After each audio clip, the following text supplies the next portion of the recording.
My C-section stitches were still burning when my husband threw $20 into a puddle, telling me to take the bus to save his leather seats, standing in the rain with our newborn, watching them drive off to celebrate.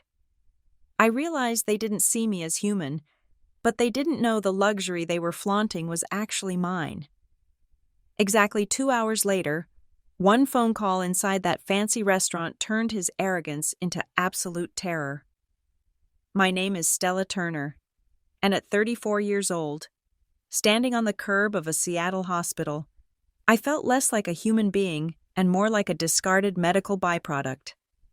The late afternoon sky was a bruised purple, heavy with the threat of a storm that had been brewing all day, and the wind cut through my thin cardigan with the precision of a scalpel.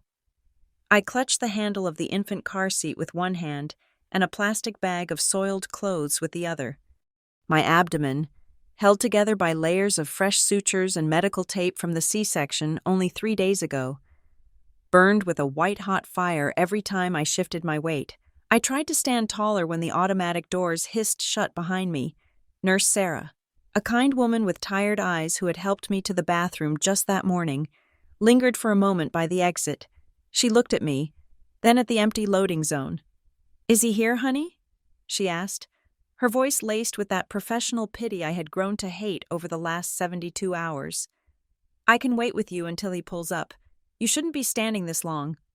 "He is just around the corner," I lied, forcing a smile that felt tight and brittle on my face. "Traffic is terrible. You know how the downtown gridlock gets at 5 in the afternoon. Go back inside. Sarah, we are fine." I watched her hesitate before nodding and retreating into the warmth of the lobby. As soon as she was gone, my posture collapsed. I leaned heavily against the concrete pillar, exhaling a shaky breath that formed a ghost in the frigid air. The truth was, I did not want her to see what was about to happen. I did not want a witness to my marriage, or rather, the hollowed-out carcass of what my marriage had become. 5 minutes later, the vehicle appeared. It was hard to miss. The obsidian black SUV, polished to a mirror shine, glided toward the curb like a shark in dark water. It was a beautiful machine, a symbol of the success Grant loved to project to the world. He stopped the car right in front of me, but the engine kept running, a low, powerful purr that vibrated against the soles of my sneakers. I waited for the driver's side door to open. It did not. Instead, the rear passenger window rolled down with a smooth electric hum. The heat from the car's climate-controlled interior spilled out, hitting my cold face, carrying the scent of expensive leather and vanilla air freshener. But it was the face in the window that chilled me more than the wind. Diane, my mother-in-law, looked at me over the rim of her designer sunglasses. She did not look at the baby. She did not look at the heavy car seat straining my weakened arm. She looked at my hospital-issued mesh panties peeking slightly above my sweatpants, at the stain on my shirt, at the messy bun of hair I hadn't washed in 4 days. "You look terrible," she said. It wasn't an observation. It was an accusation. Behind her, in the depths of the back seat, I saw my sister-in-law, Kelsey. She didn't even look up. The blue light of her smartphone illuminated her face as she scrolled, her thumb moving rhythmically, completely indifferent to the existence of her new nephew or the woman who had just birthed him. I stepped forward, reaching for the door handle. "Please, just unlock it. Leo is sleeping, but it is freezing out here." The lock didn't click. I looked toward the front seat. Grant was gripping the steering wheel, his eyes fixed on the rearview mirror, watching me. He didn't turn his head. He didn't put the car in park. He looked at me the way one looks at a construction barrier that is inconveniently blocking the flow of traffic. "Grant?" I said, my voice cracking slightly. "Unlock the door." Diane shifted in her seat, blocking my view of him. She wrinkled her nose, a gesture of exaggerated disgust. "Stella, stop pulling on the handle. You smell like antiseptic and fluids. Seriously, it is nauseating. I just had surgery." "Diane," I snapped, the pain in my incision flaring as I shivered. "I am going home to shower. Now let me in." "Not in this car," Diane said, her voice sharp and final. We just had the interior detailing done yesterday. That is Napa leather. Grant spent a fortune on it. I am not having you sit on it in that condition. What if the baby spits up? What if you bleed on the seat? I stared at her, unable to process the cruelty. He is your grandson. He is 3 days old. And he can travel in a way that doesn't ruin a $90,000 investment, she countered. I looked past her, desperate to make eye contact with my husband. Grant, are you hearing this? Open the damn door. My stitches are pulling. Your son is cold. Grant finally turned his head. His face was blank, void of any husbandly concern or fatherly instinct. He looked at the dashboard clock, then at me. Mom is right, Stella, he said. His voice was muffled by the glass partition but loud enough to shatter my heart. The upholstery is brand new. We have that dinner with the investors tonight. I can't have the car smelling like a hospital ward. Dinner? I whispered, though I knew they couldn't hear that part. I just got discharged. There is a bus stop on 4th Avenue, Grant said, pointing vaguely with a manicured hand. It is a straight shot to the apartment. It will take you maybe 40 minutes. The bus is safer for the car seat anyway. You cannot be serious, I choked out, tears finally stinging the corners of my eyes. You are leaving us here? Grant sighed, an impatient sound that signaled he was done with this conversation. He reached into his pocket and pulled out his wallet. He extracted a single bill, a 20. Here, he said. Take the bus. This covers the fare. Buy yourself a muffin or something with the rest. He didn't hand it to me. He didn't reach out to place it in my palm. He flicked his wrist, and the $20 bill fluttered out of the window. It didn't land on the sidewalk. It drifted on a gust of wind and landed squarely in a puddle of oily, murky rainwater that had gathered in the gutter. Grant! I screamed. But the window was already rolling up. The engine roared as he stepped on the gas. The massive tires spun on the wet asphalt, and as the SUV lurched forward to merge into traffic, the back wheel hit the exact puddle where the money had fallen. A sheet of freezing, dirty water exploded upward. It drenched the entire left side of my body, soaking my hospital gown, splashing across the blanket covering Leo, and slapping me in the face with the taste of grit and gasoline. I stood there, frozen, gasping for air as the shock of the cold water hit my skin. I watched the taillights of the SUV disappear into the gray mist of the Seattle evening. They were gone. I looked down at myself. I was dripping wet. My surgical wound throbbed with a deep, sickening rhythm.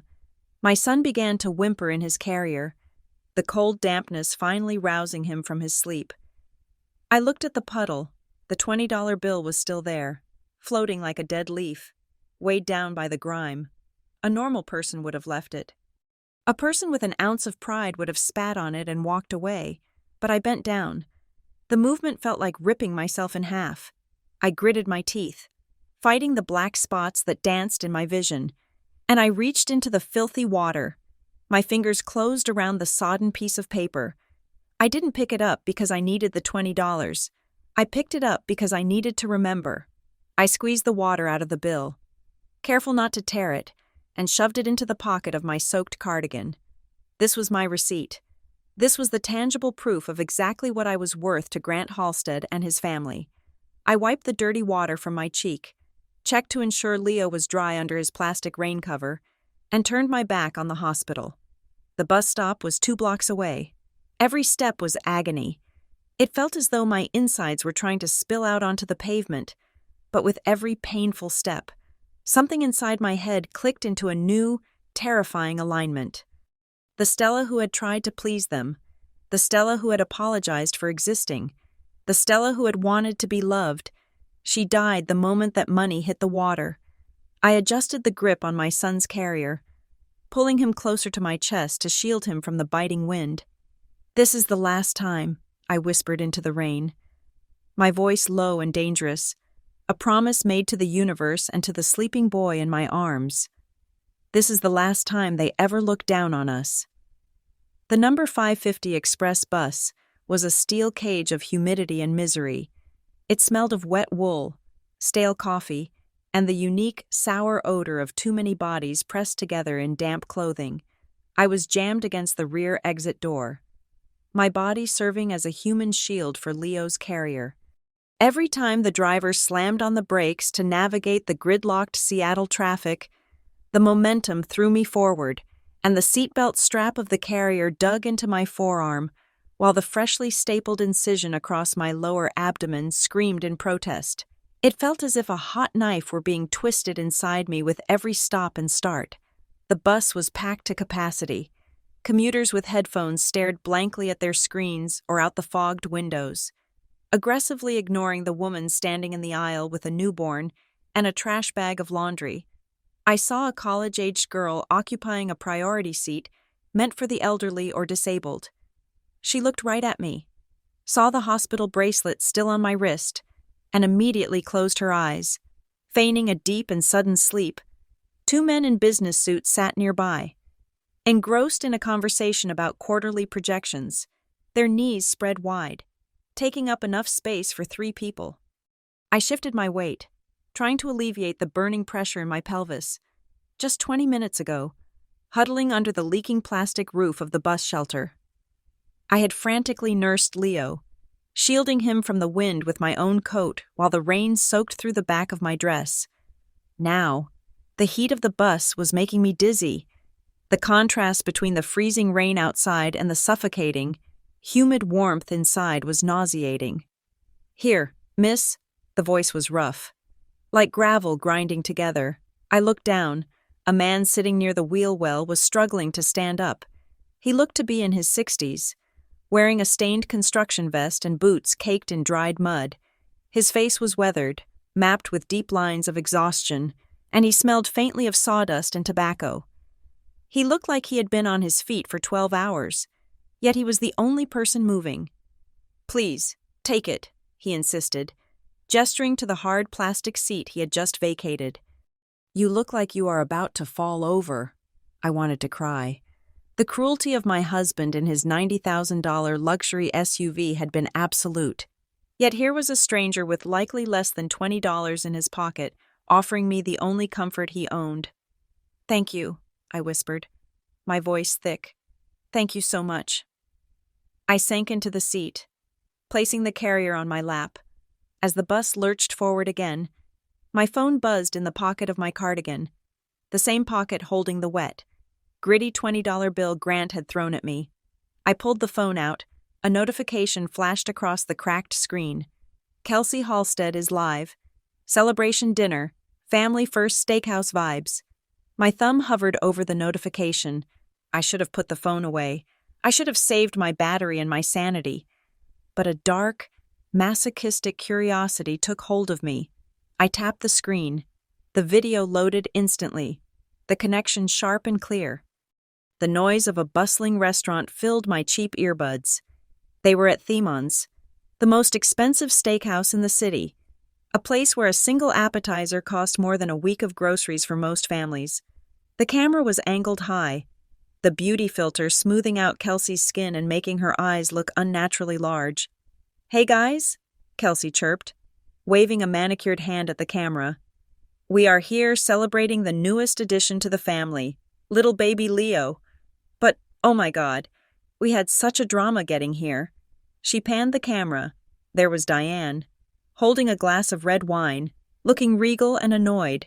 And there was Grant. He was laughing at something the waiter had said, looking relaxed, unburdened, and rich. He looked like a man who hadn't just left his wife and child in the rain. "Where's the mom?" Kelsey read a comment from the chat, her voice pitching up in mock sympathy. "Oh, you guys, it was so awkward. She was practically hysterical at the hospital. Honestly, she smelled like a hospital. It was super triggering for Mom's anxiety."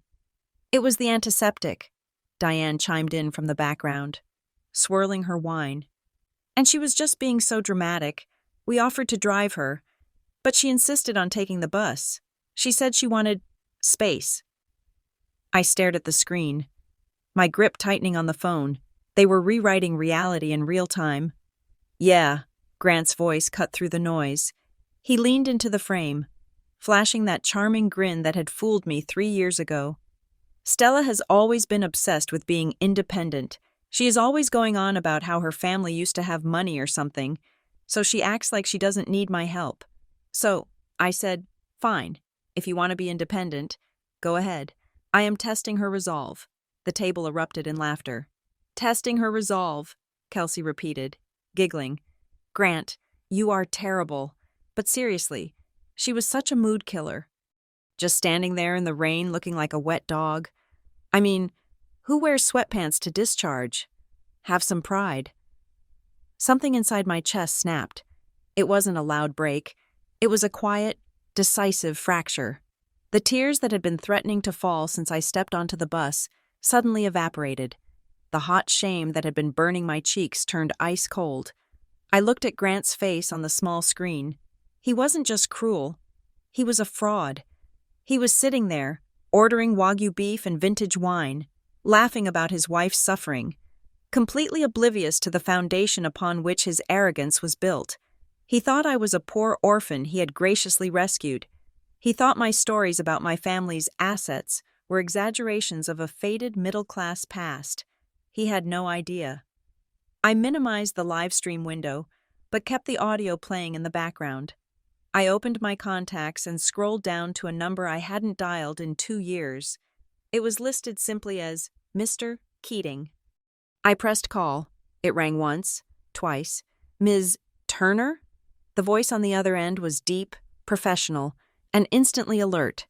It was the voice of a man who managed billions, a man who never slept. He didn't call me Mrs. Halstead.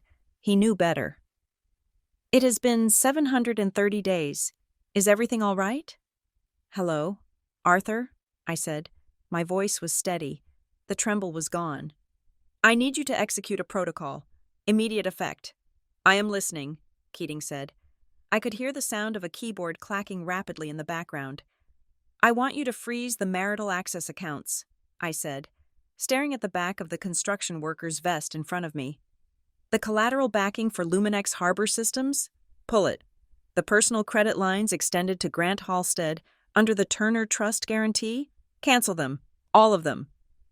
There was a brief pause on the line, heavy with the weight of what I was asking. Ms. Turner, pulling the collateral on the business loans will trigger an immediate default clause. The bank will seize operating accounts. It will effectively cripple the company's liquidity within the hour.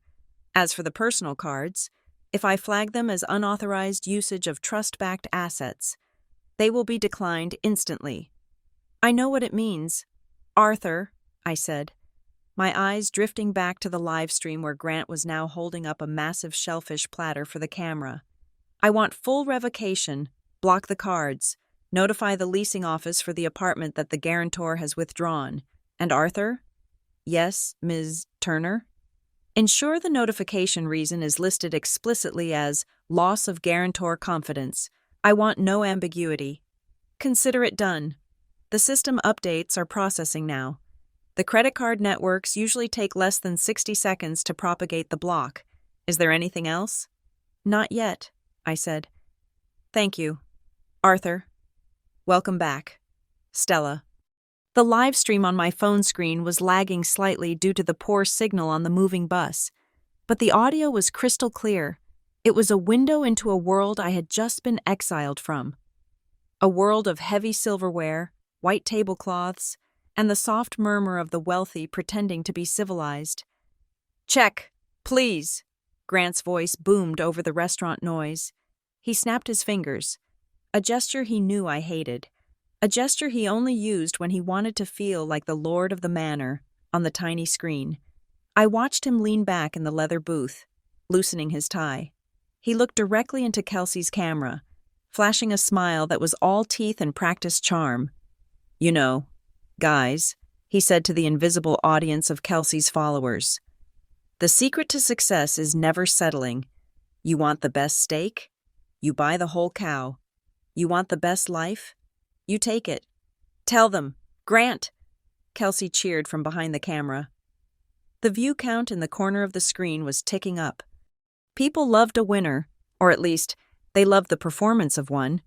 The waiter, a young man in a crisp white vest, appeared with a leather folder. He placed it deferentially on the table. Grant didn't even look at the bill. He didn't check the total. It was a power move he had perfected over the last 2 years, ever since my trust fund started quietly backstopping his lifestyle. "Put it on the black," Grant said, sliding a heavy matte black metal card onto the tray. I knew that card. It was the Onyx Reserve. It was invited only, heavy enough to break a window, and carried an annual fee that could feed a family of 4 for months. It was also a supplementary card issued under my primary account. The account Mr. Keating had just nuked from orbit. I watched the waiter pick it up with 2 hands, treating it like a holy relic. He bowed slightly and walked to the portable terminal at the end of the table. Grant winked at the camera. "Perks of the job, right?" The waiter inserted the card. I held my breath. On the bus. The air was stagnant and hot, but I felt a cold shiver of anticipation run down my spine. Beep. The sound was sharp. The waiter frowned. He pulled the card out, wiped the chip on his apron, and inserted it again. Beep. Grant was busy pouring the last of the wine into Diane's glass. "Mom, you have to try the Cabernet. It is practically silk." "Excuse me, sir," the waiter said softly. He had returned to the table. His voice was discreet, trained to handle embarrassment without causing a scene. "The card was declined," Grant laughed. It was a loud, incredulous bark of a laugh. "Declined? That is impossible. That card has a limit higher than your annual salary." "Kid, run it again." "I did, sir, twice. It says, 'Do not honor.'" "Do not honor?" Grant's smile faltered. Just for a fraction of a second. The mask slipped. "The chip is probably faulty. Here." He reached into his alligator skin wallet and pulled out another card. The Platinum American Express, also a supplementary card, also linked to the Turner Trust. "Try this one," Grant said, his voice tightening. "And bring a new machine. Yours is obviously broken." "Right away, sir." The chat on the live stream began to speed up. I read the comments scrolling over Grant's increasingly red face. Did his card just get declined? LMAO. Awkward. Is this a prank? Richest guy in the room can't pay for dinner? Kelsey noticed the shift in the comments. "Guys, relax," she said, her voice high and nervous. "Bank systems go down all the time. It is probably a glitch because we are spending so much tonight. #rich problems, right?" The waiter returned with a different machine. He inserted the platinum card. Beep. "Declined, sir." Grant stood up. He wasn't smiling anymore. "This is ridiculous. I just used that card this morning to fuel the SUV. Do you know who I am? I am the CEO of Luminex Harbor." "I understand, sir," the waiter said, taking a small step back. "But the code is specific. It is a blockade from the issuer." "Here!" Grant slammed a third card onto the table. "The Visa Infinite. Take it. And if this one doesn't work, I am suing your payment processor for defamation." Diane was no longer sipping her wine. She was looking around the restaurant, her eyes darting like a trapped animal. She noticed a couple at the next table whispering and looking at them. "Grant," she hissed. "Sit down. You are making a scene. Just pay the bill and let us leave. People are looking." "I am trying to pay, mother," Grant snapped. The waiter ran the third card.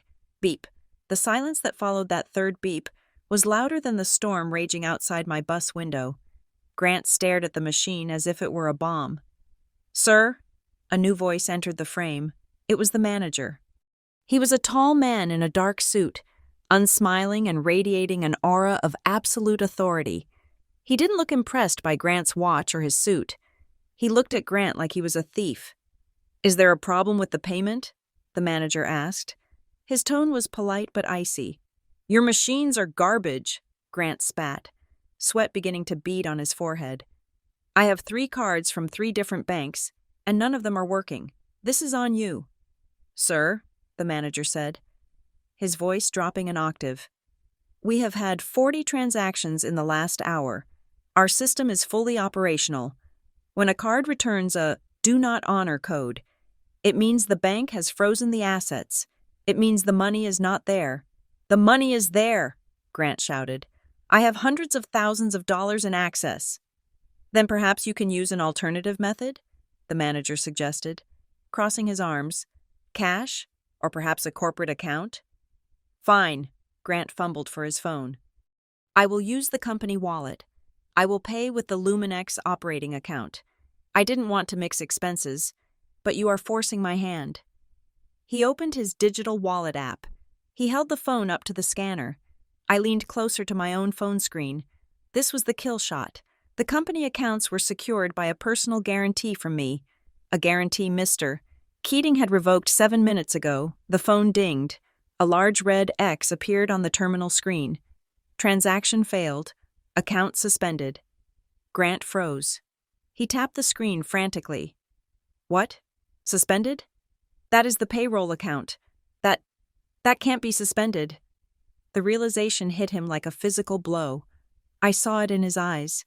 The arrogance drained away, replaced by a hollow, sickening dawn of comprehension. The credit cards, the personal lines, the business accounts. It wasn't a glitch. It was an execution. Grant? Kelsey whispered. She had lowered the phone, but she hadn't stopped the stream. Grant, the chat is going crazy. Everyone is watching. Fix this. I don't. Grant stammered. He looked at his mother. Diane slammed her hand on the table, rattling the silverware. You told me you were handling everything. You said the company was booming. Do not tell me you brought me to a 5-star restaurant without a penny to your name. Grant Halstead. It is a mistake, Mom, Grant pleaded, his voice cracking. Someone must have hacked me. It is a cyber attack. Sir, the manager stepped closer, invading Grant's personal space. The politeness was gone. The bill is $840.50 if you cannot provide a valid form of payment immediately. I will be forced to contact the authorities. This is theft of services. Don't call the police, Kelsey shrieked. I have 50,000 followers watching this. You will ruin my brand. Then pay the bill, miss, the manager said. Turning to her, Kelsey went pale. I left my wallet in the car. Grant was treating us. The comments were brutal now. The tea is boiling. Broke someone clip this. Mommy looks like she is gonna explode. Grant looked around the room. He looked at the waiters watching him. He looked at the other diners filming him. He looked trapped. I need to make a call, Grant said weakly. I need to call my bank. You can make a call from my office, the manager said. But first, you will leave your driver's license and sign a promissory note acknowledging the debt, and your mother and sister will remain here until the payment is cleared. You are treating us like criminals, Diane screamed. Standing up, her face was a mask of splotchy red rage. My son is a CEO. Do you know who we are? Yes, madam, the manager replied, unimpressed. You are the table that cannot pay. Please, follow me, now. He gestured toward the back of the restaurant, toward the kitchen and the offices, the unglamorous underbelly of the establishment. It was the walk of shame. Grant hung his head. He looked smaller in his expensive suit. He pulled his wallet out, his hands shaking visibly, and extracted his ID. He handed it to the manager like a surrendered weapon. Kelsey finally realized the extent of the disaster. She fumbled with her phone. I have to go. Guys, bad connection. Bye. The screen went black. The live stream ended. I sat back in the hard plastic seat of the bus. The show was over. My chest felt tight, but not with sorrow. It was a strange sensation, like a heavy weight being lifted off my lungs. I didn't smile. Smiling would imply this was funny. It wasn't funny. It was tragic. It was the tragic, inevitable collapse of a structure built on sand. My phone vibrated again. A text message from Mr. Keating. All supplementary cards disabled. Corporate credit facility revoked. Notice of guarantor withdrawal sent to all major creditors. The walls are up. Stella, no one gets in or out. I looked down at Leo, sleeping peacefully in my arms, oblivious to the fact that his father had just been humiliated in front of the entire city. "Sleep tight, baby," I whispered. "Daddy is going to be busy for a while." The bus groaned as it pulled away from the curb, carrying me further into the darkness, further away from them, and for the first time in years, I felt like I was moving in the right direction. The rain outside the bus window had turned into a relentless sheet of gray, matching the static hum of the city, but inside my pocket, my phone was vibrating with a rhythm that felt like a heartbeat. It was the rhythm of a demolition. I did not need to be standing on the sidewalk outside Themen's Steakhouse to know exactly what was happening to Grant Halstead. I knew the architecture of his life better than he did, because I was the one who had secretly reinforced the foundation, and now that I had pulled the pin, gravity was doing the rest. Grant would be stumbling out of the restaurant right about now. The humiliation of the declined cards would be fresh, a hot, prickly rash on his neck. But he would be telling himself it was just a technical error, a glitch, a mistake he could yell at someone for later, but then his phone would ring. I looked down at the screen of my own phone. Mr. Keating was forwarding me the system alerts in real time. Alert: Luminex Harbor Systems, CFO. Marcus Yeager initiated urgent call. I could practically hear the conversation. Marcus was a nervous man, the kind of chief financial officer who sweated through his shirts when the numbers were off by a decimal point. He would be calling Grant in a blind panic. "Grant, tell me you are near a computer," Marcus would say, his voice tight. "The payroll batch just bounced. The whole thing. 72 employees are going to wake up tomorrow without a paycheck." Grant would stop walking. He would let the valet stand there holding the door of the SUV open while the rain soaked his Italian suit. "What do you mean, bounced? We have $300,000 in the operating account. It is gone." "Grant," Marcus would scream. "The account is frozen. I called the bank.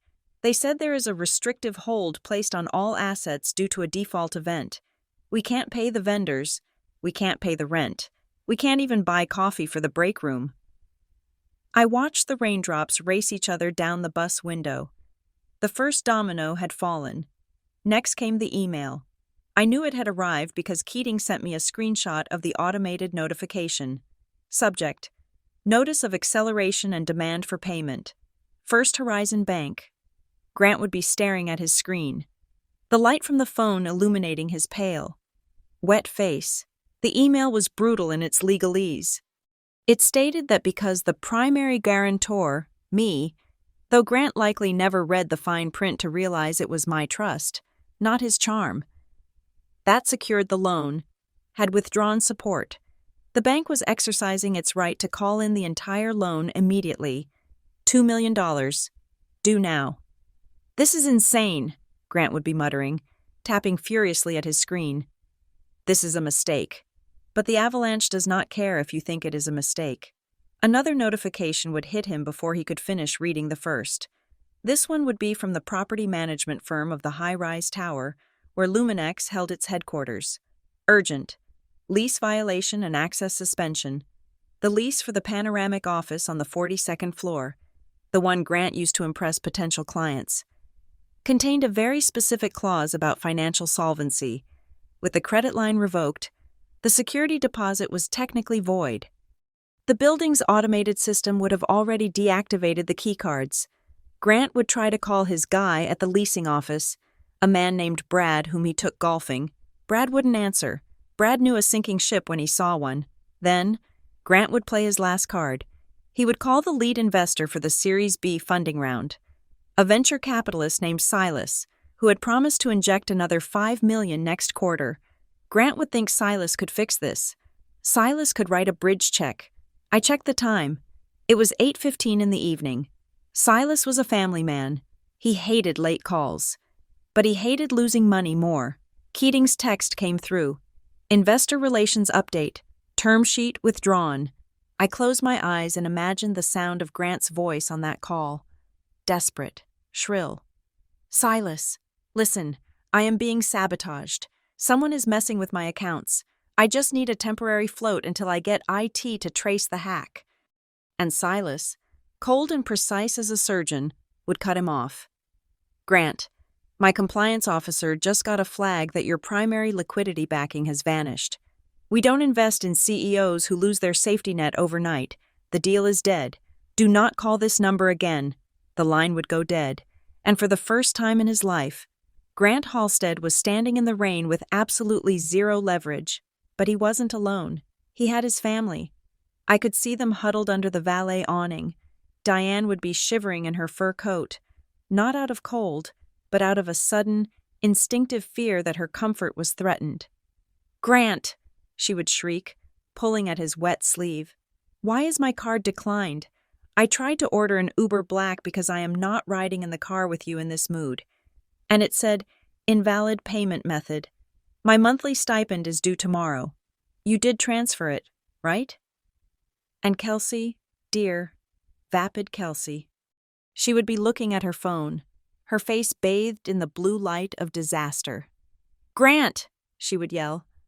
"The travel agent just emailed me. They canceled the Tulum trip. They said the deposit check was returned. I already posted the teaser photo.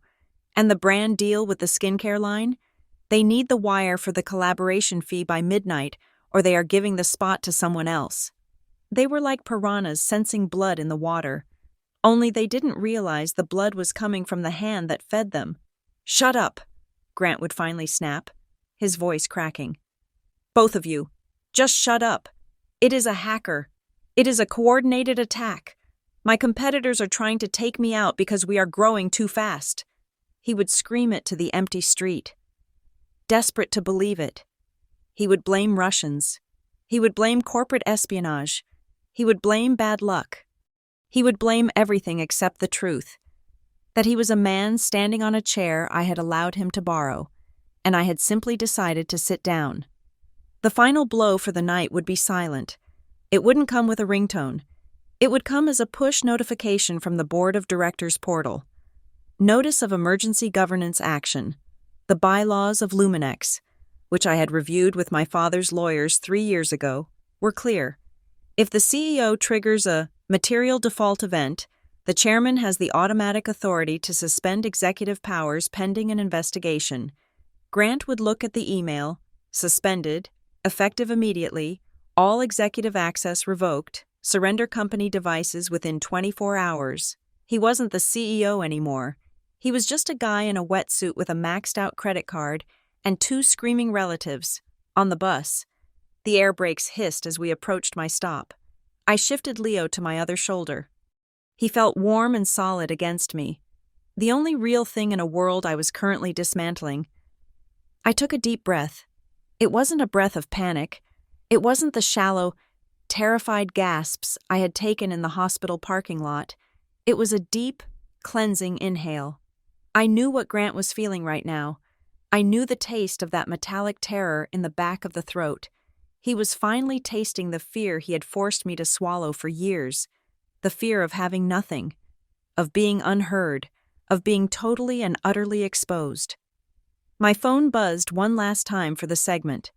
From Mr. Keating. Subject: Phase 1. Complete note. The lease on the SUV and the rental agreement for the Bellevue penthouse are also tied to the revoked guarantee. The repossession orders will be filed when the offices open at 9 in the morning. He has nowhere to go. Stella. I looked at the text. I looked at the rain slashing against the glass. I typed a reply. 2 words that would seal his fate. Don't stop. I put the phone in my pocket and stood up to exit the bus. The night was young, and the darkness was finally my friend. I stepped into the dry silence of a coffee shop vestibule. Shaking the rain from my hair, the bus had dropped me 3 blocks from my destination. But I needed a moment of static before I made the final transition from victim to executioner. I pulled my phone out. My hands were trembling, not from cold, but from the adrenaline of what I was about to do. I opened a folder on my home screen labeled Utilities. Buried inside was an app called Sentinel. I had installed it on the SUV 6 months ago, ostensibly as a theft recovery tool after a rash of carjackings in the neighborhood. Grant had nodded vaguely when I mentioned it, too absorbed in his reflection in the mirror to pay attention to the details. He didn't know that Sentinel offered real-time cabin audio and GPS tracking. I put my earbuds in and tapped live audio. The sound that flooded my ears was not the smooth jazz Grant usually played. It was a cacophony of screeching tires and screaming voices. "You told me you were the CEO." Diane's voice was distorted by the microphone's gain, shrill and piercing. "You told me the company was untouchable. How do you explain being thrown out of a restaurant like a vagrant? I have never been so humiliated in my entire life." "Will you shut up?" Grant roared. It was a sound I had never heard from him, a raw, guttural animal noise. "I am trying to think." "Think about what?" Kelsey joined the fray, her voice shaking with a mix of rage and panic. "My DMs are blowing up. Grant, people are laughing at me. Someone just commented that I should sell my purses to pay for dinner. Do you have any idea what this does to my engagement metrics? I am ruined." "Your metrics?" Grant shouted. "My entire life is imploding. The accounts are frozen. Kelsey, the business is locked down." "Because you are incompetent." Diane spat. "Your father would never have let this happen. He knew how to manage assets. You are just playing dress-up." "I am not incompetent." Grant's voice cracked, spiraling into a high-pitched whine of desperation. "This is sabotage. I am telling you. Someone got into the system. It is a glitch." Suddenly, the audio cut out briefly as the car's Bluetooth system overrode the cabin microphone. A phone call was coming in. The Sentinel app automatically switched to monitoring the Bluetooth feed. "Grant Halstead speaking," Grant answered, trying to sound authoritative but failing miserably. "Grant, it is Patterson." A new voice entered the car. It was the company's general counsel. "I am putting you on speaker. Listen to me very carefully. Do not go back to the office. Do not log into the servers." "Why?" Grant asked, his breath hitching. "Patterson, you need to fix this. The bank put a hold on—" "Forget the bank," the lawyer cut him off, his tone grave. "We just received a notice from the State Attorney General's office. Someone leaked the internal financials. Grant, the unedited ones, the ones showing the diversion of contractor funds into your personal holding shell." "What?" Grant gasped. The silence in the car was absolute. "They have the paper trail," Patterson continued. "They know about the phantom vendors. They know about the consulting fees paid to your mother. This is not a civil suit anymore. This is a criminal investigation for embezzlement and fraud. I am resigning as your counsel effective immediately. Get a criminal defense attorney. Tonight." The line went dead. For 10 seconds.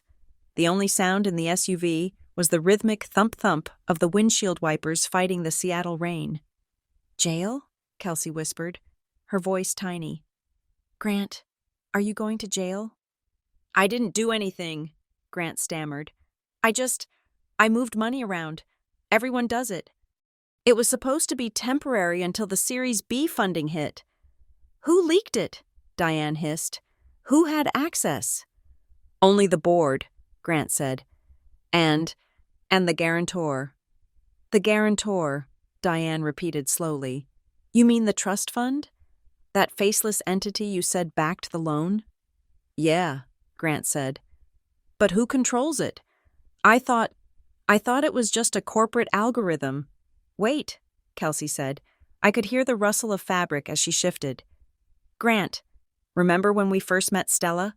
Remember how you were struggling to get the zoning permit for the harbor project? You were stuck for 6 months. So what? And then Stella said she would make a call," Kelsey continued, her voice gaining speed. "And 2 days later, the permit was on your desk. We laughed about it.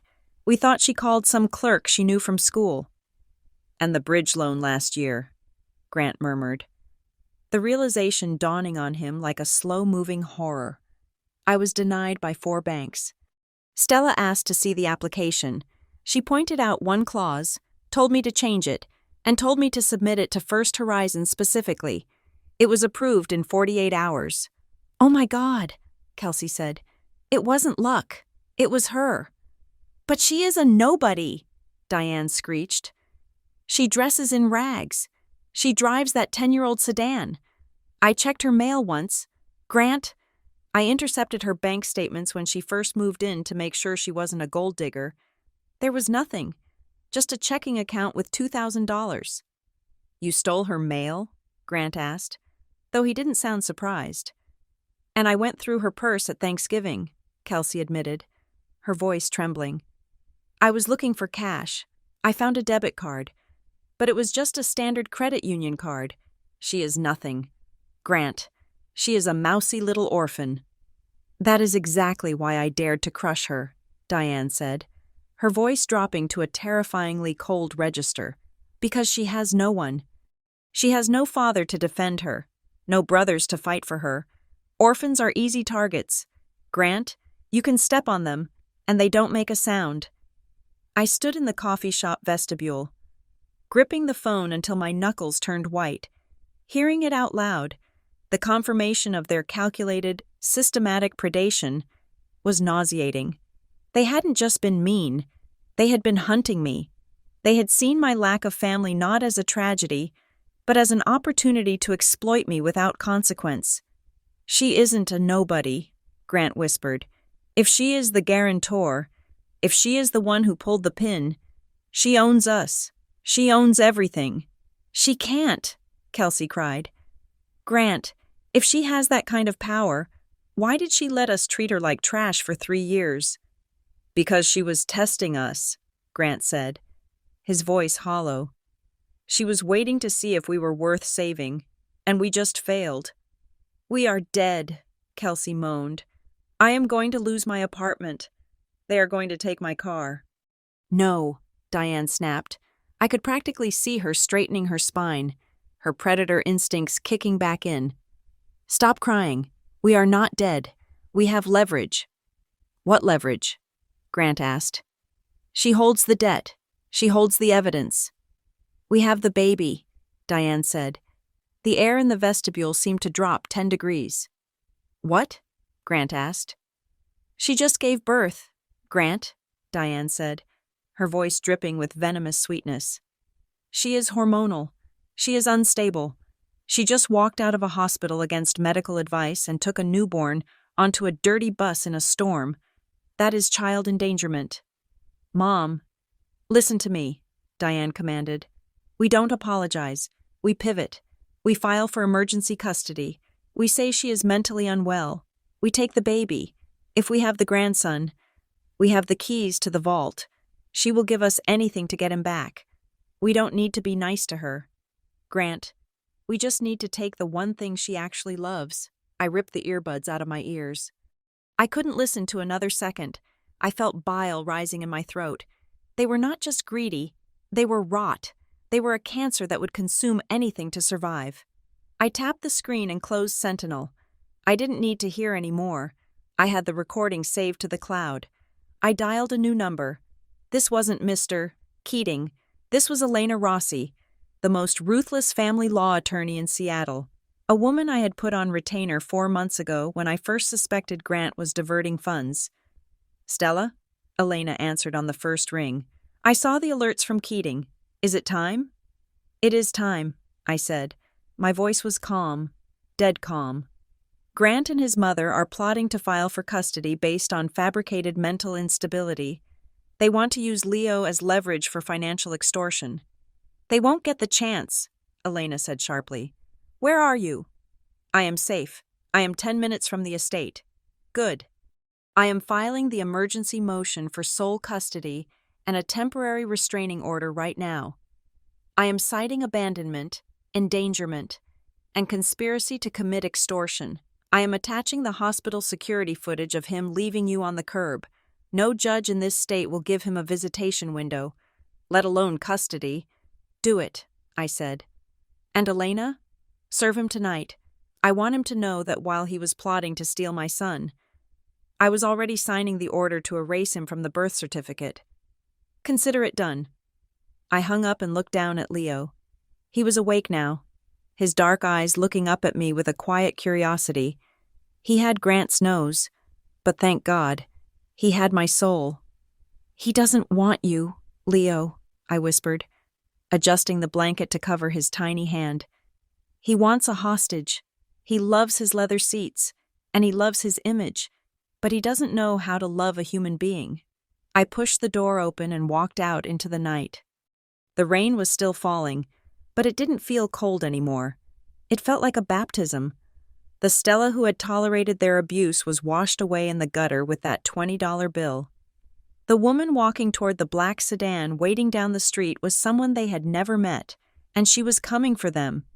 The rain was relentless, a curtain of water that seemed to be trying to wash the city clean of its sins, but inside the black SUV, the stain of humiliation was permanent.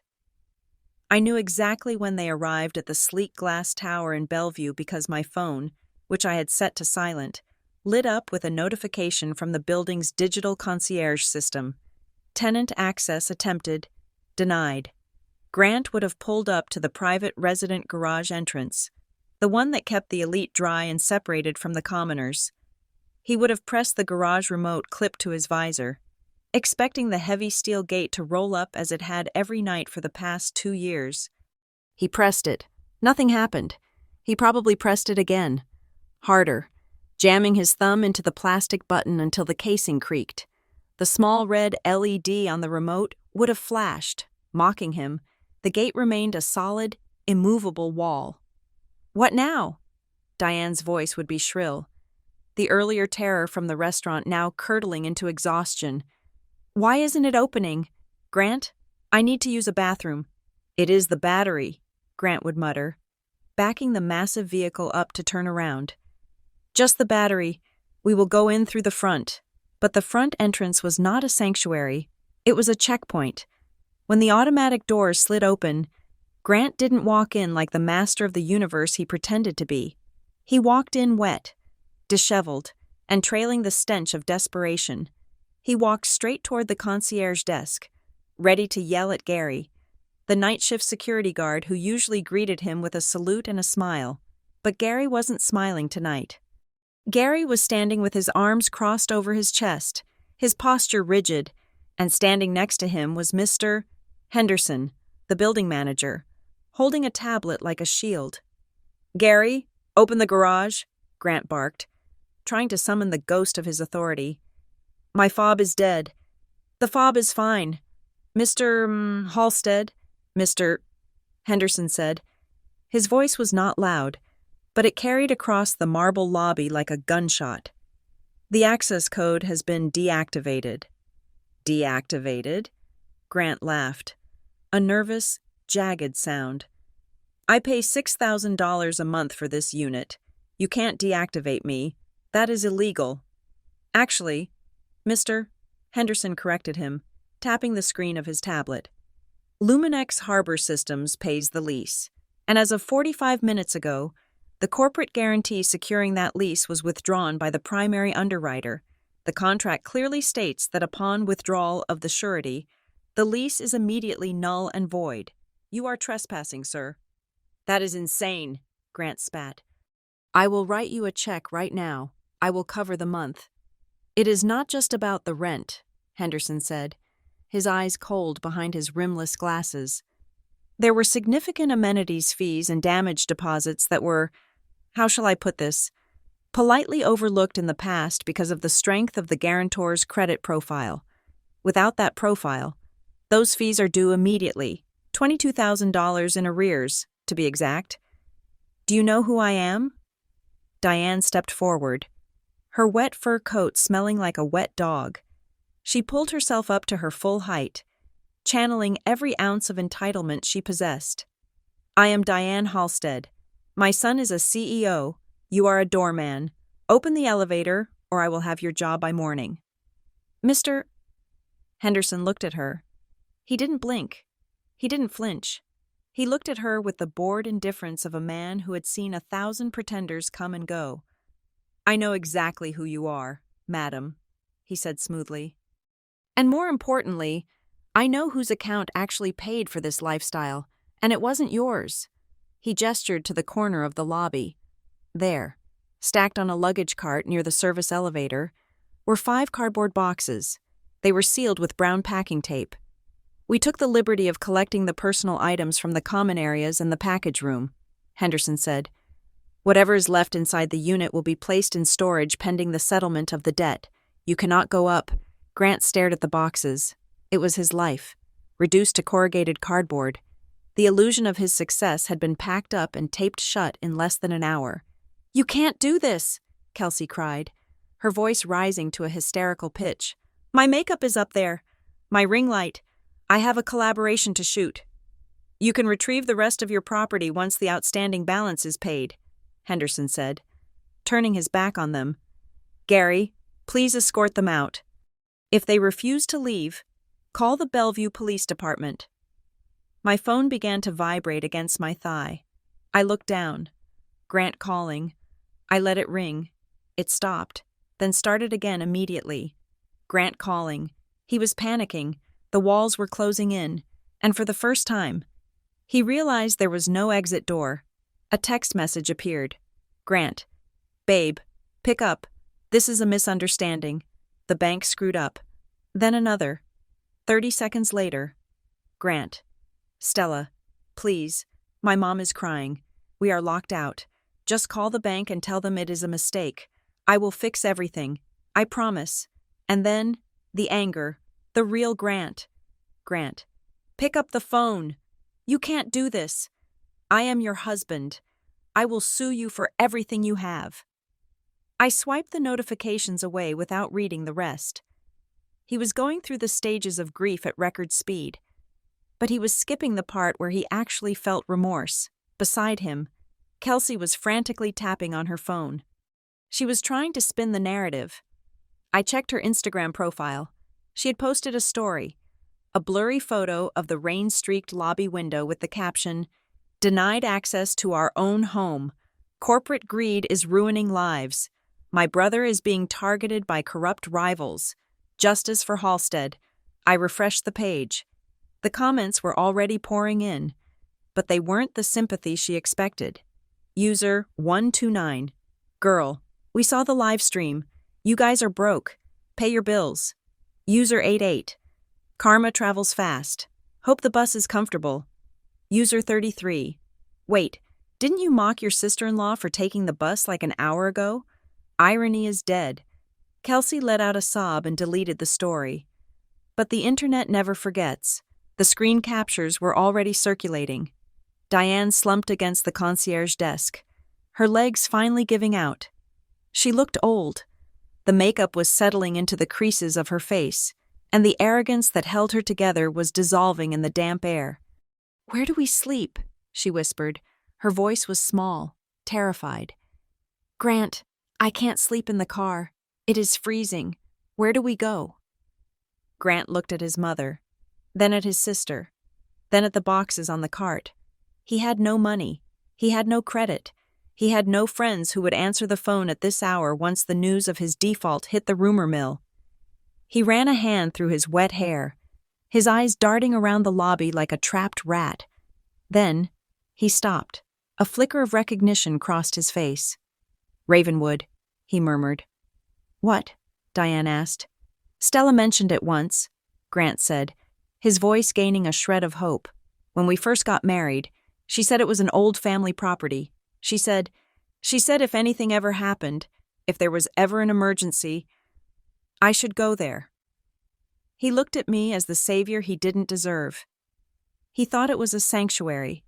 He thought my offer from 3 years ago, made when I still believed he loved me, was a standing invitation.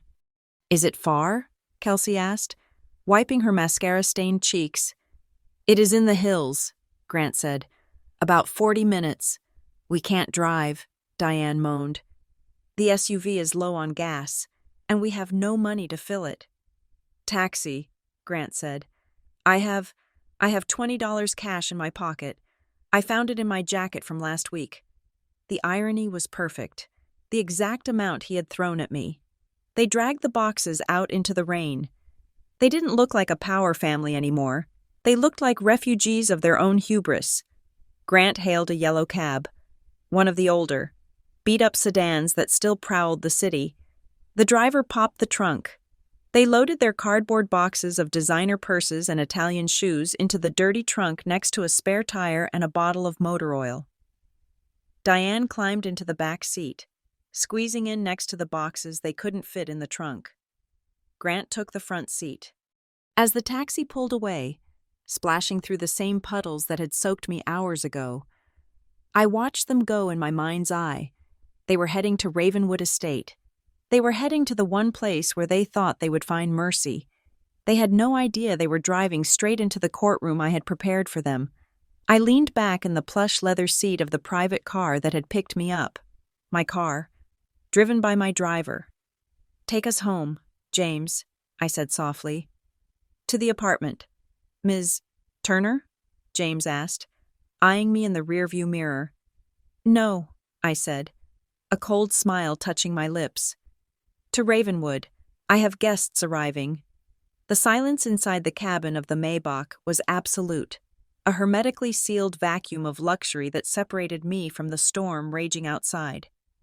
As the car turned off the main highway and approached the wrought iron gates of Ravenwood Estate, I felt a physical shift in the atmosphere.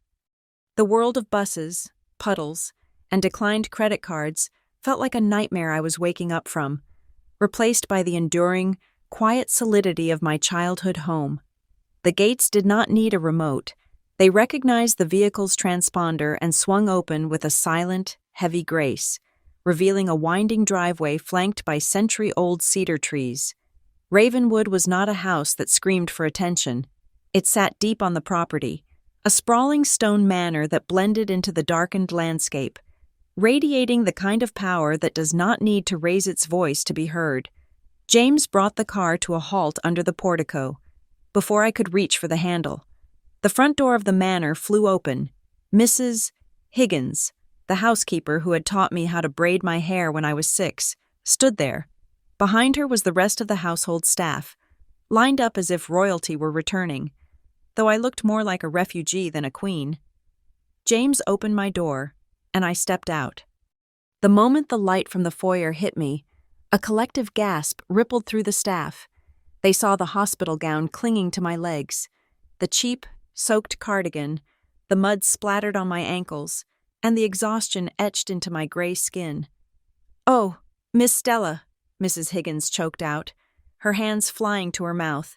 Tears immediately welled in her eyes. "My God, look at you!" I didn't break. I couldn't afford to break. Not yet.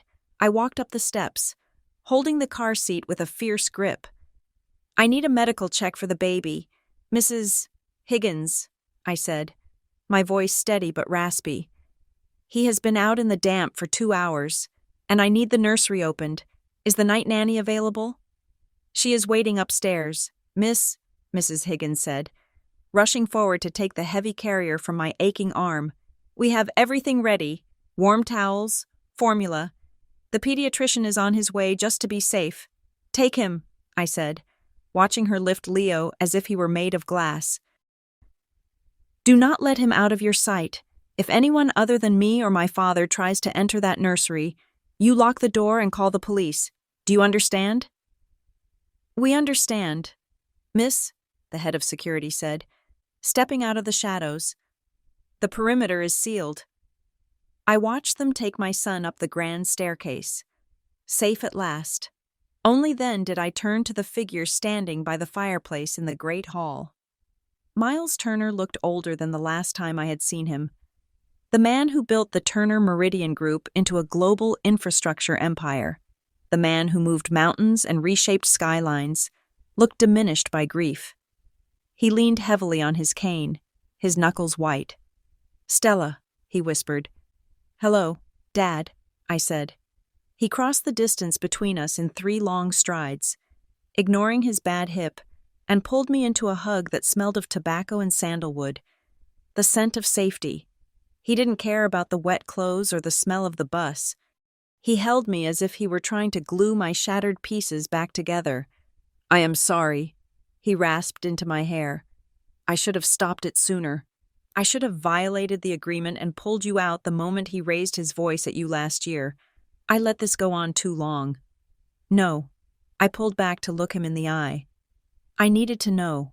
I needed to know if it was real, or if he just loved the safety net. "Now I know."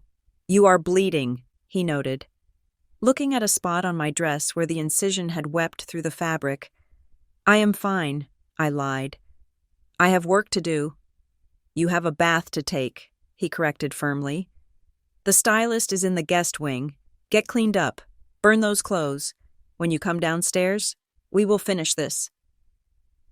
40 minutes later, the woman who looked back at me from the floor-to-ceiling mirror in the dressing room was unrecognizable from the creature who had stood on the curb.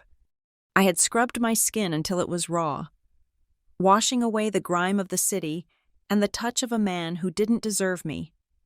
My hair was dried and pulled back into a severe, elegant chignon. The stylist, a quiet woman who asked no questions, had dressed me in a charcoal gray cashmere lounge suit. It was soft enough to be gentle on my surgery scars, but tailored enough to look like armor. I wore no jewelry, no wedding ring. My hands were bare. I walked down the stairs. The physical pain was still there, a dull throb in my abdomen. But it was fuel now. In the library, my father was sitting in his leather wingback chair. Opposite him sat Mr. Keating and a team of 3 lawyers I recognized as the Sharks from the Turner Meridian Legal Department. "Report," I said, walking to the head of the heavy oak table. I didn't sit. "The assets are locked," Keating said without preamble. He tapped a file on the table. "We have confirmation from the bank." The foreclosure notice on the Bellevue apartment was generated electronically 11 minutes ago. The repo order for the SUV is active. Grant's personal accounts are showing a negative balance due to the immediate clawback of the overdraft protection. "And the footage?" I asked. Keating nodded to the large monitor mounted on the wall. "We obtained the security tapes from the hospital loading zone. The resolution is 4K. It is difficult to watch." He pressed play. I watched myself on the screen. I looked so small. I watched the black SUV pull away. I watched the window roll down. I watched the hand, Grant's hand, flick the $20 bill into the air. I saw it land in the puddle. I saw myself bend down, in agony, to retrieve it. The room was silent. My father turned his face away, unable to watch the moment his daughter was treated like a beggar. "Keep it," I said, my voice cold. "That is Exhibit A for the custody hearing. It proves financial abandonment and emotional cruelty. No judge will give a baby to a man who treats the mother like that 3 days post-op." "We have also prepared the press release," one of the lawyers said. "We are not going to the tabloids. We are issuing a statement through the Turner Foundation regarding a new initiative for maternal health and legal support for abandoned spouses. We won't name him directly. We don't have to. The internet is already doing that for us." "Good," I said. "I don't want a circus. I want an erasure. I want him to realize he never existed in this world without my permission." The intercom on the desk buzzed. "Sir," the voice of the gate guard crackled. "A yellow taxi just pulled up. 3 passengers. They claim to be family. They are demanding entry." My father looked at me. "Do you want me to send them away?" I walked to the window. The storm was still hammering against the glass, dark and violent. I looked at the reflection of the warm, fire-lit library behind me. I thought about the 2 hours I had spent in that weather. I thought about the cold wind biting through my thin hospital gown. "No," I said. "Let them in." "Send the car down?" the guard asked. "No," I said. "Open the pedestrian gate. They can walk up the driveway." "Stella," my father said softly. "The driveway is 1/4 of a mile long. It is pouring." "I know," I said, turning to face him. "I walked to a bus stop. They can walk to the door. And tell the guard to make them wait 10 minutes before opening the gate. Let them stand there and look at the house. Let them see the lights. Let them understand just how far outside they really are." I wasn't doing it to be petty. I was doing it to be precise. Grant needed to understand the physical reality of the cold. He needed to feel the water soaking his socks. He needed to feel the shivering of his mother and sister. He needed to understand that nature does not care about your ego, and neither did I. "Very well," my father said, nodding to the guard. "You heard her. Pedestrian gate only. 10-minute hold." I walked over to the mirror above the fireplace one last time. I looked at my eyes. The softness was gone. The hesitation was gone. The girl who had tried to buy love with silence was dead. "Are you ready?" Keating asked. gathering his files. "I have been ready for 2 years," I said. "I just didn't know it." I smoothed the front of my cashmere tunic. "Let's go to the drawing room. I want to be sitting down when they walk in. I want them to see exactly who they threw away for $20. The heavy mahogany doors of the drawing room swung open. Not with a creak, but with the silent, oiled precision of a bank vault. The sound of the storm was briefly amplified, a howling wind that rushed through the hallway before being cut off as the footman closed the doors behind them. There they stood, Grant, Diane, and Kelsey. They looked like drowned rats. That was the only description that fit. The arrogant trio who had sat dry and warm in a climate-controlled SUV, while I stood in the rain, were now shivering uncontrollably. Grant's Italian suit was ruined, the fabric dark and heavy with water, clinging to his frame. Diane's fur coat looked like a wet animal, matted and sagging. Kelsey's makeup ran in black streaks down her face, making her look like a terrifying clown. They took a step forward onto the antique Persian rug, their shoes squelching loudly, muddy water pooled around their feet. "Stop," my father's voice cut through the room. He didn't shout. He didn't have to. He was standing by the fireplace, leaning on his cane, looking at them with the same expression one might use when finding a cockroach in a salad. "Do not take another step, and do not touch anything. That rug is older than your country of origin." Diane. Diane froze, her hand hovering over the back of a velvet armchair she had been reaching for to steady herself. She pulled her hand back as if the chair were red hot. Grant wiped water from his eyes, blinking rapidly as his vision adjusted to the warm, golden light of the room. He looked at the vaulted ceiling, the walls lined with first-edition books, the original oil paintings that were worth more than his entire company. Then, he looked at me. I was sitting in a high-backed wing chair, dry, warm, and holding a cup of tea. I watched his eyes travel over my cashmere suit, my clean hair, my calm face. "Stella," he stammered, his teeth chattering. This is your house?" "This is my father's house," I corrected him, my voice devoid of any warmth. "I grew up here. I learned to walk on this rug, and I learned to spot liars in this room." Diane let out a ragged breath and immediately shifted gears. It was impressive, in a grotesque way, how quickly she tried to pivot from abuser to victim. She clasped her wet hands together and forced a trembling smile. "Oh, Stella, thank God," she gushed, her voice shaking. "We were so worried about you. When we saw you weren't at the apartment, we just wanted to make sure you and the baby were safe. We came all this way in the rain." "You came because you were locked out," I said simply. "You came because you have nowhere else to go. Do not insult my intelligence, Diane. It is the one asset I have that you couldn't spend." "We made a mistake," Diane pressed on, stepping forward despite my father's warning. "Emotions were high. We were stressed. But we are family. I want to see my grandson. I want to help you take care of him. You know you need help. Stella, you are exhausted." She was doing it again, trying to worm her way back in, not because she loved Leo, but because she realized that Leo was heir to this palace. She was looking at the furniture and calculating its pawn value. "Help me?" I asked, setting my teacup down on the saucer with a sharp clink. "Like you helped me at the hospital curb?"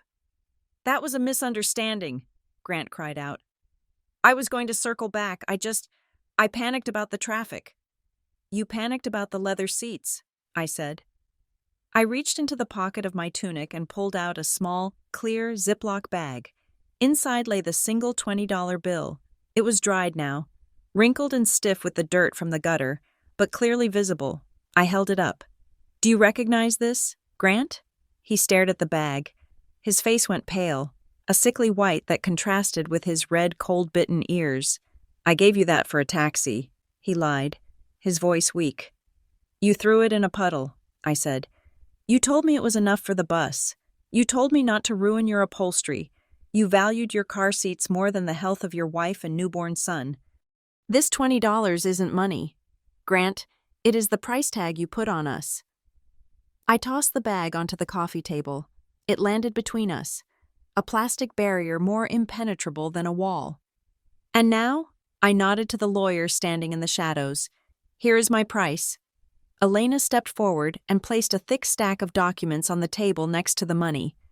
Grant Halstead, she announced formally, you are being served with a petition for divorce, filed on the grounds of cruel and inhumane treatment and financial malfeasance. Additionally, this is a temporary restraining order granting Ms. Turner sole physical and legal custody of the minor child, Leo Turner. You are to remain 500 feet away from them at all times.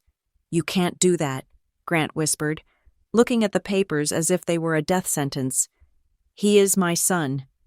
You abandoned him, Mr. Keating spoke up from the other side of the room. We have the video. Abandonment of a dependent in a medical crisis. It is a felony, Mr. Halstead. We are being generous by keeping it in family court. But the company... Grant looked up, his eyes wild. Stella, you can't kill the company. I built that.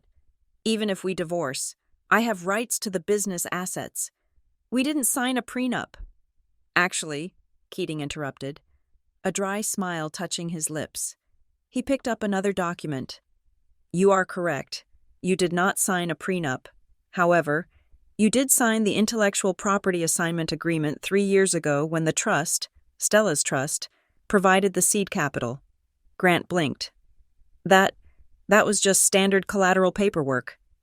Did you read Section 4, Paragraph B? Keating asked. It states that in the event of a default on the primary loan, full ownership of all intellectual property, including the source code for the harbor interface and the patent pending status, reverts to the lender. Keating paused for effect. The trust owns the product. Grant, you don't own the tech. You don't own the brand. You just own the chair you sit in. And as of tonight, the repossession team has taken that too. Grant swayed. He looked like he was going to vomit. He had built his entire ego on being a founder, a visionary, and in one sentence, he learned he was just a tenant in his own life. Suddenly, there was a scuffle by the bookshelf near the door. Hey, the head of security barked. We all turned. Kelsey was standing there, her hand frozen halfway to her oversized purse. A security guard was gripping her wrist. In her hand was a small, jade figurine, a Ming Dynasty horse that my grandfather had brought back from China. I wasn't stealing it, Kelsey shrieked. Dropping the horse, it landed on the thick carpet with a soft thud. Thankfully, unbroken. I was just looking at it. You guys are crazy. Check her pockets, my father ordered, his voice vibrating with disgust. The guard patted her coat pocket and pulled out a silver letter opener. Get off me, Kelsey screamed, trying to pull away. This is a setup. Pathetic, my father said. You are standing in a house of honor, and you act like a common shoplifter. Grant finally broke. The weight of the divorce, the bankruptcy, and now the humiliation of his sister's theft was too much. His legs gave out. He dropped to his knees on the wet Persian rug. He didn't care about the mud anymore. He clasped his hands together and looked at me. Tears streaming down his face, mixing with the rain. Stella, please, he begged. I am sorry, okay? I am sorry. I was an idiot. I was stressed. But don't do this. Don't take Leo away. He needs a father. Look at me. I am begging you. Do it for the boy. Give me another chance. I will change. I swear to God. I will change. He crawled forward a few inches, reaching for the hem of my pants. Don't touch her, my father warned, raising his cane. I looked down at the man I had married. I looked at the man I had tried so hard to impress, the man whose approval I had starved myself for. He looked so small. For the boy?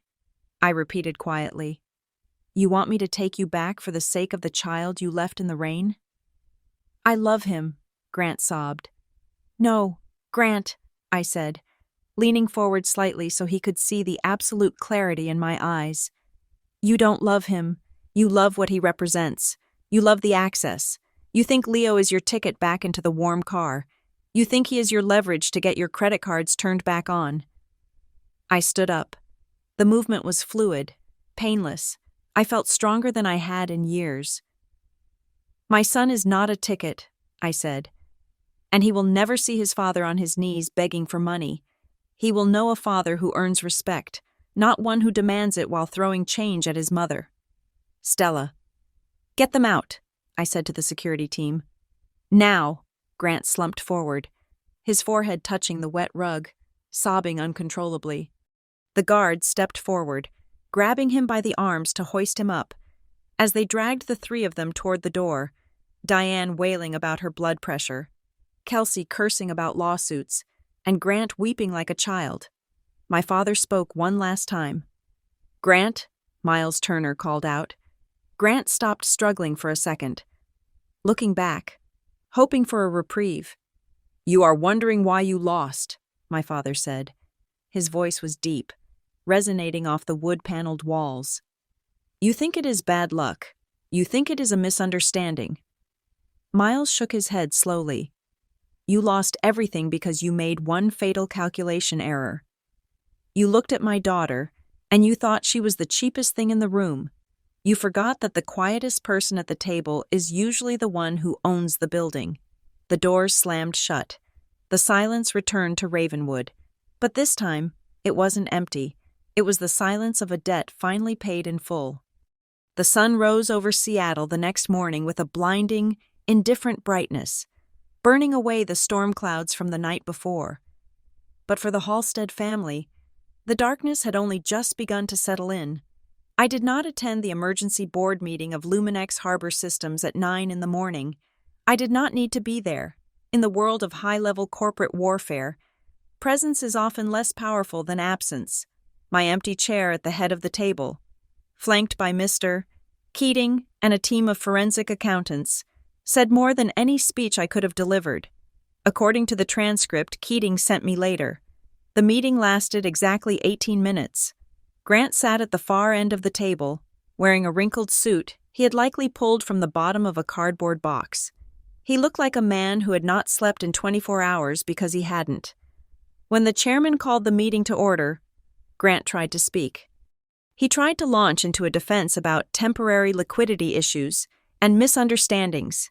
The chairman, a man named Sterling who had served on boards with my father for 30 years, raised a single hand. Mr. Halstead, Sterling said, his voice flat. This is not a debate. We are here to ratify a decision that has effectively already been made by your primary creditor. Mr. Keating slid a single sheet of paper across the polished mahogany table. It was a resolution of removal for cause. The cause listed was not just the default on the loan, it was gross negligence and breach of fiduciary duty. We have uncovered an email chain, Keating announced to the room, his voice calm and lethal. Dated 6 months ago, in it, you explicitly instructed your operations manager to delay payments to the safety contractors for the harbor project. You wrote, and I quote, "Let them eat the risk. If they go under, we will find cheaper labor." End quote. Grant went white. That email was the smoking gun. It wasn't just bad business. It was a moral indictment.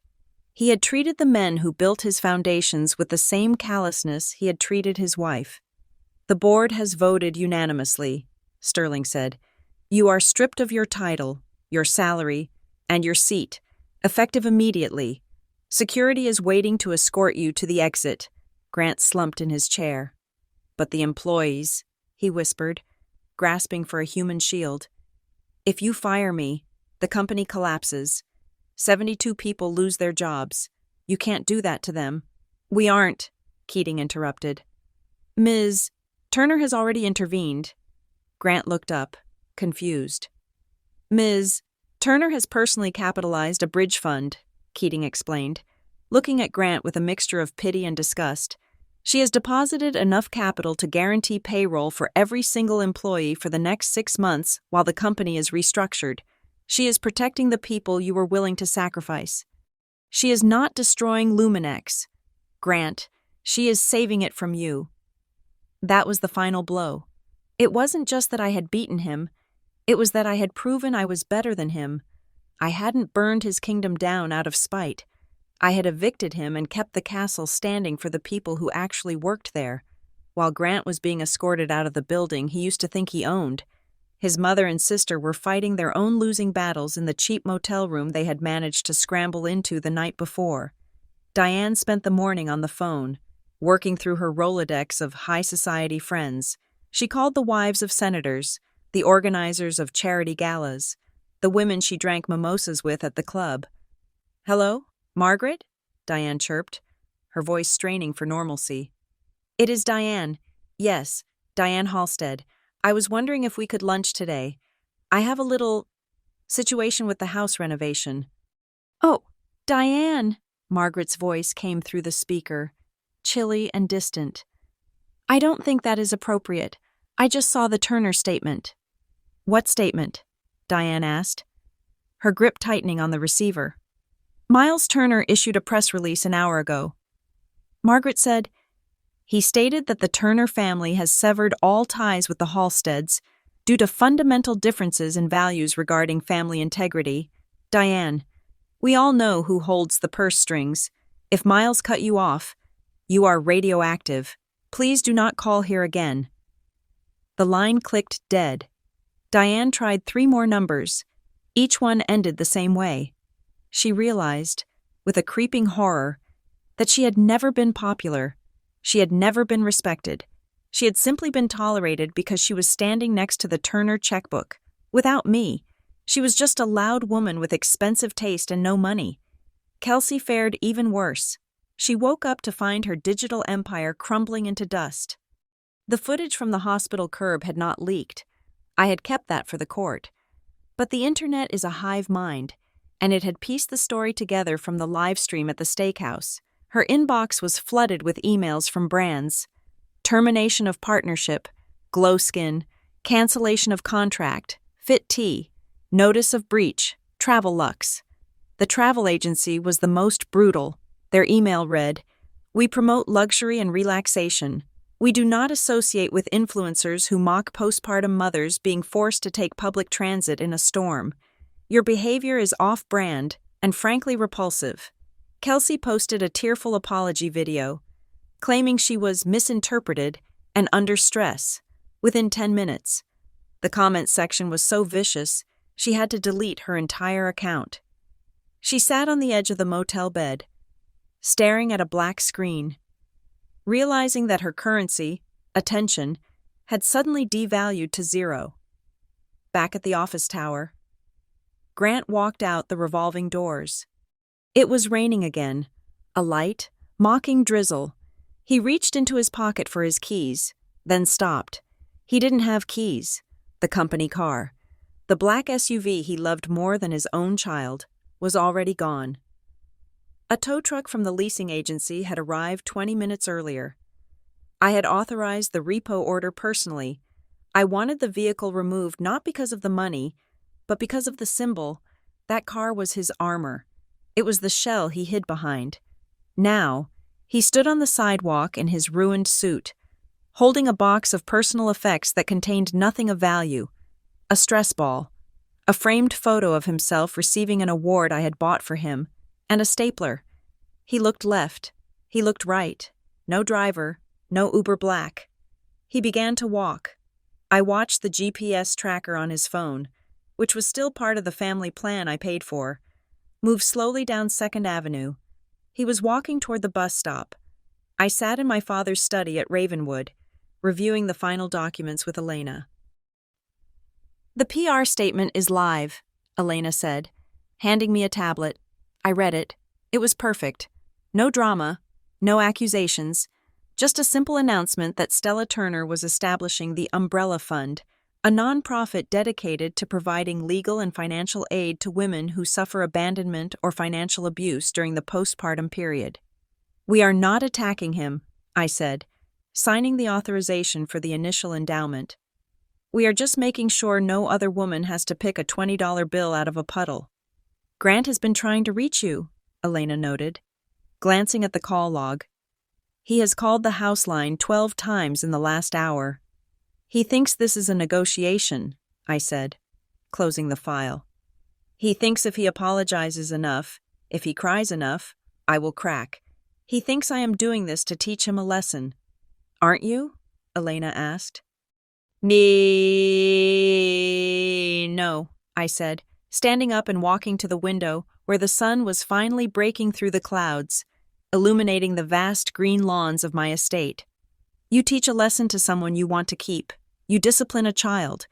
You train a dog. But you don't teach a lesson to a cancer. You cut it out. I turned back to her. He isn't calling because he is sorry, Elena. He is calling because for the first time in his life, he is the one standing in the rain, and he wants someone to open the door, but the lock has been changed. Grant was indeed frantic. He was currently standing under the awning of a convenience store, shivering, dialing my number over and over. He was rehearsing his speech. He would tell me he was stressed. He would blame his mother. He would say the pressure of the CEO job got to him. He would promise to go to therapy. He was convinced, absolutely convinced, that he could talk his way out of this because he had talked his way out of everything his entire life. He didn't understand that the conversation was already over. He didn't understand that the Stella he was trying to call didn't exist anymore. And then, his phone buzzed. It wasn't a call. It was a notification. He looked down. It was exactly 2 hours since the moment he had thrown the money out the window. The notification was from a news app, but the headline made his blood run cold. It wasn't about the divorce. It wasn't about the firing. It was something far worse. It was the sound of the final trapdoor opening beneath his feet. He tapped the link, his wet fingers slipping on the screen. And as he read the words, his knees buckled. He slid down the brick wall of the convenience store, sitting in the dirt, gasping for air. He finally understood. I hadn't just taken his present. I had reached back into the past and erased his future. It was exactly 2 hours after Grant had flicked that $20 bill into the gutter when the guillotine finally fell. I was not there to see it happen in person, but according to the subpoenaed phone records and the security footage from the convenience store where he was hiding, it unfolded with the precision of a controlled demolition. Grant was sitting on the curb, huddled against the brick wall to escape the drizzle. When his phone rang, it was his former college roommate, a man named Brad who worked in crisis public relations. Grant answered it on the first ring, desperate for a lifeline, desperate for someone to tell him this was all a bad dream. Grant, Brad's voice was not friendly, it was panicked. Grant, you need to get off the grid, now. Why? Grant asked, his voice shaking. Can you spin this? Can we blame the bank? Spin it? Brad laughed. A harsh, incredulous sound. Grant, turn on the news. The security footage from the hospital loading zone just leaked. TMZ has it. The local Seattle affiliates are running it on a loop. Everyone has seen you throw the money. Everyone. I can explain, Grant stammered. I was stressed. It does not matter. Brad cut him off. But that is not the worst part. Turner Meridian just issued a formal press release to the shareholders. What did they say? They confirmed that the withdrawal of the credit guarantee was not a corporate decision, Brad said, delivering the death blow. It was a personal executive order signed by the chairwoman of the family trust. Grant, look at the signature. It is Stella. She is not just your wife. She is the one holding the switch. She has been the one funding your entire life for 3 years, and you just treated her like a beggar. The phone slid out of Grant's hand. It clattered onto the wet pavement. The realization didn't just hit him. It crushed him. He hadn't been fighting a bank. He hadn't been fighting a computer glitch. He had been fighting me, and he had been losing since the moment he rolled down his window. He looked at his mother and sister, who were arguing over a bag of chips inside the store, and for the first time, he didn't see family. He saw liabilities. We are finished, he whispered to the empty street. We are absolutely finished. But Grant Halstead was a man who could not accept defeat. Panic overrode logic. He scrambled up, grabbed the last of his cash, the literal change in his pocket, and flagged down a passing delivery truck. I do not know what he told the driver, perhaps another lie about a medical emergency, but 20 minutes later, he was back at the gates of Ravenwood Estate. He didn't wait for the intercom this time. He tried to force the pedestrian gate. He was shaking it, screaming my name, his face pressed against the iron bars like a prisoner trying to break in, not out. "Stella," he screamed, his voice cracking. "Stella, open the gate. I know you're in there. Let me explain." Inside the manor, the security chief looked at me. "Police are 2 minutes out. Ms. Turner, do you want to retreat to the safe room?" "No," I said, adjusting the blanket around sleeping Leo in my arms. "I want to go to the front door. Ms. Turner, I cannot advise—" "He cannot get in," I said calmly. "But he needs to see me. He needs to see what he lost." I walked to the main foyer. The front door of Ravenwood was a massive slab of oak, flanked by 2 tall, reinforced glass panels. I stood behind the glass, the warm light of the chandelier bathing me in gold, while Grant stood outside in the dark. Torrential rain. It was a perfect mirror image of the afternoon. Only this time, I was the one behind the glass, safe and warm, and he was the one shivering in the cold. Grant saw me. He stopped shaking the gate and ran to the glass panel. He pressed his wet hands against it, leaving muddy streaks. His hair was plastered to his skull, his eyes wild and bloodshot. "Stella," he sobbed, his voice muffled by the thick glass. "Stella, please, open the door. It is cold. I have nowhere to go." I just looked at him. I didn't hate him anymore. Hate requires energy. I just felt a profound, deep disappointment that I had ever let this man touch me. "I didn't mean it," he yelled, seeing my impassive face. "It was Mom. She told me to do it. She said you were faking the pain. I was just stressed about the meeting. I love you, Stella. I love our son. Please, just let me come in and dry off. We can talk about this." He was still doing it, blaming his mother, blaming stress, blaming everything but his own character. I stepped closer to the glass. I didn't raise my voice.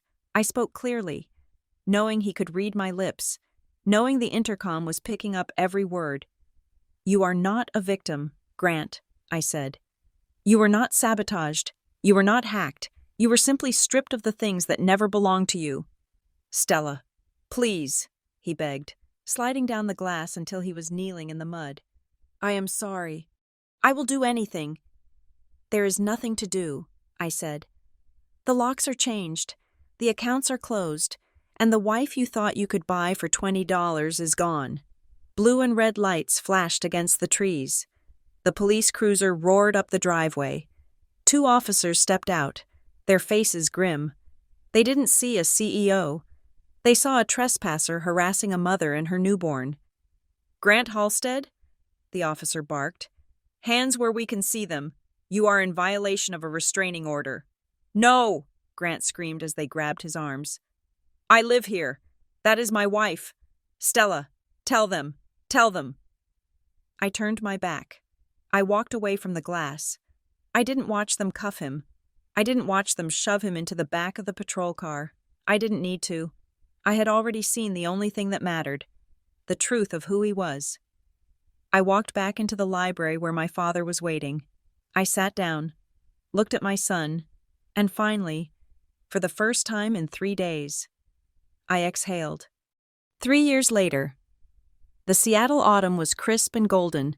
I sat in the back of the town car, reviewing the speech I was about to give at the annual gala for the Umbrella Fund. In 3 years, we had helped over 5,000 women secure legal representation and emergency housing after postpartum abandonment. Leo was sitting next to me in his car seat, a happy, boisterous 3-year-old with a mop of curly hair and a laugh that filled the whole car.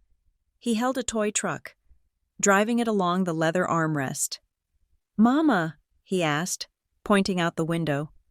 "Look at the big truck." We were stopped at a red light downtown. I looked out. On the sidewalk, a delivery bike was parked. A man was standing there, struggling with a heavy insulated food bag. He looked older than his years, his face lined with bitterness. Wearing a generic neon vest, he looked up at the large digital billboard across the street. It was displaying a photo of me and Leo, smiling, with the headline, "Stella Turner, the voice of strength." The man stared at the screen. He didn't move. He just stared, his eyes red and watery, looking at the life he had thrown away. It was Grant. He looked down at his bike, then back at the screen. He looked like he wanted to scream, but he had no voice left. The city had moved on. I had moved on. "Mama," Leo asked, tugging on my sleeve, "why is that man sad?" I looked at Grant one last time as the light turned green. I didn't feel triumph. I didn't feel anger. I just felt peace. "He is sad, baby," I said softly, smoothing Leo's hair. Because he once thought $20 could buy the silence of a mother, and he learned that some things are not for sale. The car accelerated, leaving the man and his regret on the sidewalk, shrinking in the rearview mirror until he was nothing more than a speck in the distance. We turned the corner, and he was gone. Thank you so much for listening to this story. Please drop a comment below and let me know where you are tuning in from. I would love to hear your thoughts on Grant's karma. Do not forget to subscribe to Morgan Revenge Stories. Hit that like button, and smash the hype button to help this story reach even more people. Stay strong, and never let anyone treat you like an option.